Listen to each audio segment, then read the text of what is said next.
The fisherman from the previous chess puzzle was relieved to have escaped the sea monster and continued on his journey. But only moments later, a giant whale came up and swallowed him. And in case you're wondering, yes, you can live inside of a giant whale. Go read the book of Jonah in the Bible. If you don't believe me, it's a real thing. Anyway, as he was swallowed, it was completely dark, but he heard voices. And the voices were saying, Bobby? Bobby Fisherman? Is that you? And to his astonishment, it was his two fisherman friends whom he left back on the island. He said, Guys, I thought I left you back on the island. How did you get here? They said, Well, you did, but after you left, they found some extra boats and we followed you, and then this whale swallowed us. Bobby said, Well, that's pretty depressing. And they said, Well, it's not all bad news. We've been talking to the whale, and the whale said that if we can solve this chess puzzle, it'll take us to the nearest island and spit us out. Bobby said, Well, have you solved it yet? And they said, Well, we're having a bit of a discussion on what the correct answer is.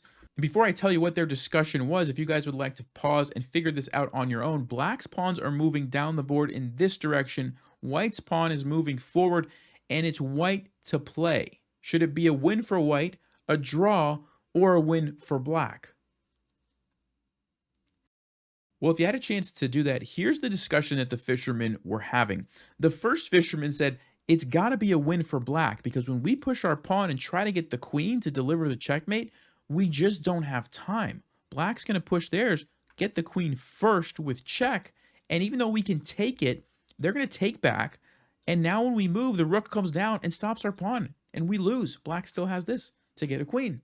Also, if we capture the rook, that doesn't help us either because black still gets the queen. And again, we're not in time. Black simply goes check, stops our pawn, and we're going to lose.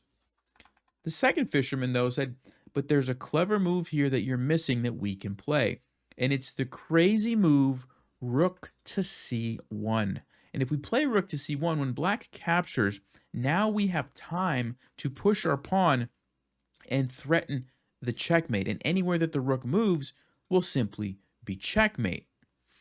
But this is what they were talking about.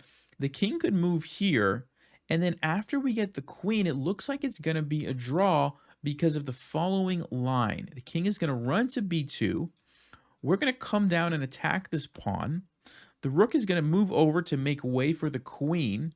We're going to take it with check. And now the king is going to go into the corner. And watch what happens. The queen's going to capture. And there's a brilliant move here that the second fisherman found that black has to draw the game. What did he see? Well, if you had a chance to look at that, it was the move rook to d4 check, sacrificing the rook because if white takes this, it's a stalemate. The king can't move even though it's not in check. And the other part about this is anywhere that the king moves, this rook is just going to keep following it and just keep following it. And eventually you have to take it. And whenever you do, it's a stalemate. So the second fisherman said, it's got to be a draw because there's nothing better that white can do. At this point, Bobby Fisherman thought for a moment and said, You both missed something important. What did he find? Well, if you had a chance to look at that, here's the line that Bobby showed them. After rook to c1, the rook captures. We push the pawn. The king moves here. You don't get the queen. You move your king to c3 to cut off black's king from going to b2. And the other point about this is if it keeps trying to run down, you get the queen now, but after king to b1, you can go queen to a3, and there's no way for black to stop checkmate on b2 next move.